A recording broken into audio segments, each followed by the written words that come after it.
Olá, meus irmãos, graça e paz de Cristo.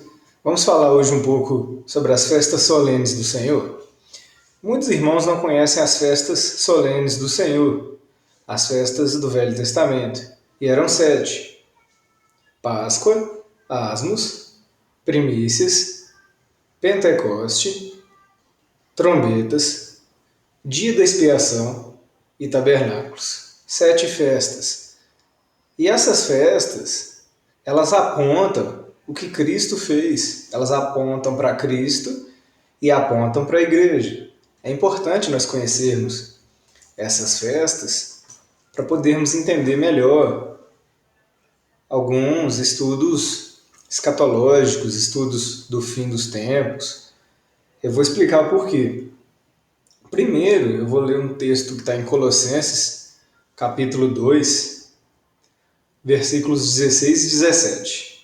O apóstolo Paulo diz assim: Portanto, ninguém vos julgue pelo comer ou pelo beber, ou por causa dos dias de festa, ou da lua nova, ou dos sábados, que são sombras das coisas futuras.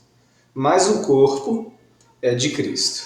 Então, eu não estou aqui dizendo que o cristão ele tem que celebrar essas festas do Velho Testamento, assim como os judeus faziam, ou ainda que ele tenha que celebrar de alguma forma. Não estou dizendo isso.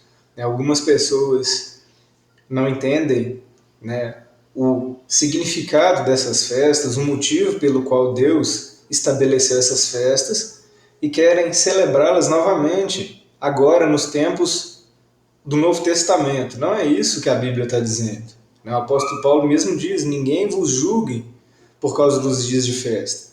Também ninguém vos julgue por causa do sábado.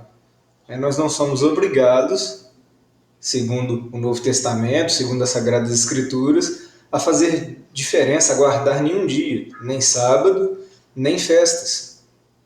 Porém, ali ele diz que essas coisas são sombras do que viria. E o que veio é o Evangelho, no qual nós somos participantes, nós somos o corpo de Cristo. Então, se nós olhamos para as sombras, se nós entendemos as sombras, se nós conseguimos discernir as sombras, nós vamos entender melhor as coisas reais, aquilo que Cristo fez e aquilo que Deus deseja que a igreja venha viver. Os apóstolos do Novo Testamento, os escritores do Novo Testamento, eles tinham o pleno conhecimento das festas. Lembrando que os apóstolos eram judeus, eles viviam as festas, eles participavam das festas desde crianças. Era questão cultural, questão familiar.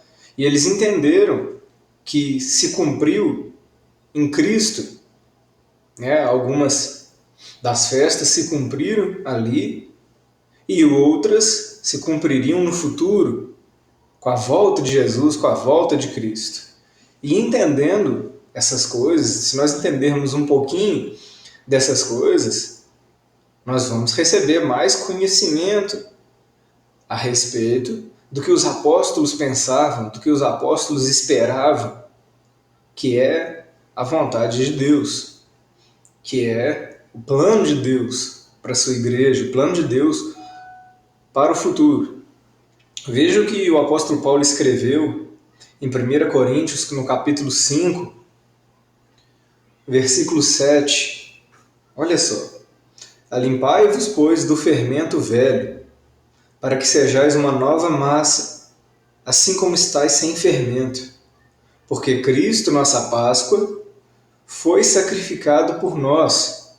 Então ele diz: alimpai-vos do fermento velho. A segunda festa, a primeira festa para o judeu era a Páscoa. Ela era celebrada no dia 14 de Abib ou Nisan, que era o primeiro mês do calendário judaico. Era celebrada a Páscoa, onde o Cordeiro perfeito, que apontava para Jesus, ele não podia ter mancha, ele não podia ter nenhum tipo de defeito, nenhum tipo de enfermidade, ele não podia ser cego de um olho, não podia ser coxo, ele tinha que ser um cordeiro perfeito. Ele simbolizava, ele apontava direto para o Filho de Deus, ele apontava direto para Jesus. E nessa primeira festa eles tinham que matar esse cordeiro. Esse cordeiro foi que Lá no Egito, ele foi morto e o sangue foi passado no umbral da porta para que o espírito de morte não entrasse na casa dos hebreus, na casa dos descendentes dos filhos de Israel. Ou seja, aquele cordeiro deu a vida pelo povo de Deus, pelos descendentes de Abraão. Então veja como esse cordeiro apontava para Jesus. Um filho perfeito, um homem perfeito, sem mancha, sem ruga, sem defeito, que viria e daria a vida por seus irmãos. Daria a vida pelos homens. Por causa do sangue dele, a morte espiritual não nos alcançaria. Nós somos merecedores da morte, o salário do pecado é a morte, mas Jesus tomou sobre si esse castigo. Então a primeira festa, a festa da Páscoa, ela apontava direto para o que Jesus faria. Eu não acredito que eles entendessem essas coisas. Até que Jesus veio e os discípulos entenderam. João Batista, quando viu Jesus, ele, claro, orientado por Deus, inspiradíssimo por Deus, ele disse: eis o Cordeiro de Deus que tira o pecado do mundo. Então, por revelação, João Batista entendeu. Então, hoje nós podemos entender que a Páscoa, a primeira festa, ela apontava direto para Jesus. E aqui Paulo fala com os coríntios, olha que interessante. Os irmãos de Corinto, a sua grande maioria nem eram judeus. Alguns podiam ser judeus que estavam ali morando naquela cidade, mas muitos não eram. E ele fala ali para aquela igreja, e também está escrito para nós: alimpem-se, do fermento velho. O fermento velho é o pecado, é o nosso pecado, é a nossa concupiscência, a nossa vontade, o nosso desejo de pecar, as nossas velhas práticas. Ele fala que nós devemos andar limpo, ou seja, devemos deixar o pecado, devemos deixar as coisas do velho homem. E ele compara esse pecado com o fermento. A segunda festa era a festa dos asmos, dos pães sem fermento. Ela começava no dia seguinte, que era comemorada a Páscoa. No dia 15 de Abib ou Nisan, começava a festa dos asmos, a festa dos pães sem fermento, onde eles deveriam comer ervas amargosas e pão sem fermento. Esse pão sem fermento, ele simboliza para nós hoje uma igreja separada. O fermento foi comparado ao costume, ao pecado, à vida de viver pagã dos egípcios.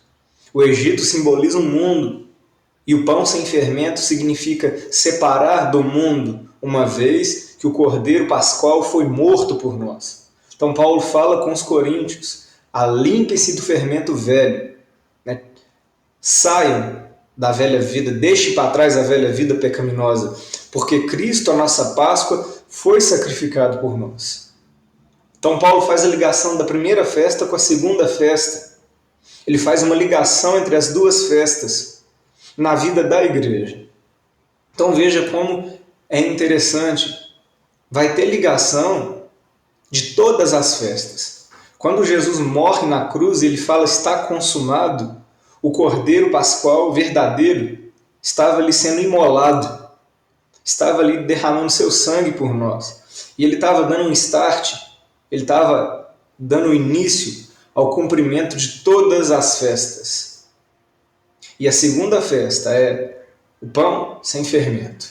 Nós somos para Deus uma massa que Ele quer ver. Nós somos o corpo de Cristo, a igreja verdadeira, que é composta por todos aqueles que acreditam em Jesus de todo o seu coração. Essa é a igreja que Deus vê. Deus nos vê como uma massa, e Ele quer nos ver como uma massa sem fermento, uma massa separada desse mundo. Ele quer que a gente seja formado, edificado só pelo puro e simples Evangelho. E aqui no versículo 8 de 1 Coríntios 5, Paulo diz assim: olha, pelo que façamos festa, não com o fermento velho, nem com o fermento da maldade e da malícia, mas com os asmos da sinceridade e da verdade. A festa é o nosso culto, e o culto é a nossa vida. Nós devemos cultuar a Deus sem o tempero do velho homem. Devemos nos converter de verdade. Devemos cultuar a Deus em sinceridade. Lembra que Jesus disse que o Pai procura os que adoram em espírito e em verdade? Adorar a Deus em espírito e em verdade, adorar a Deus em sinceridade, com um novo coração, com um coração arrependido, um coração que clama por Jesus, um coração que reconhece que precisa de Jesus, do perdão de Jesus, e que não quer viver segundo a imundícia desse mundo, é para Deus uma massa sem fermento, um bolo puro aos olhos do Senhor, formado segundo o caráter de Cristo, formados, nós que somos essa nova massa para Deus, devemos ter essa vida de adoração, de culto e de sinceridade. Eu vou falar das outras festas, estou falando superficialmente. Essas festas, elas trazem um entendimento muito elevado em vários sentidos das Sagradas Escrituras. Guarda esse sentido, que Jesus, quando ele morre, ele cumpre o sentido verdadeiro, profético que a Páscoa anunciava. O Cordeiro Perfeito morreu por nós. E que agora, todos nós, devemos viver como um pão sem fermento, como uma massa incorruptível, como uma igreja sincera, que anda em santidade na presença de Deus. Deus abençoe a todos e vamos continuar falando das festas do Senhor nos próximos vídeos. Fiquem na paz. Se você não é inscrito, se inscreva no canal, tá bom? Deixe seu joinha para ajudar nos conteúdos, a divulgar os conteúdos deste canal. E ore a Deus para que Deus te dê o discernimento para que você venha viver uma vida que agrade ao Todo-Poderoso, ao Eterno. Deus abençoe a todos, em nome de Jesus, e até os próximos vídeos.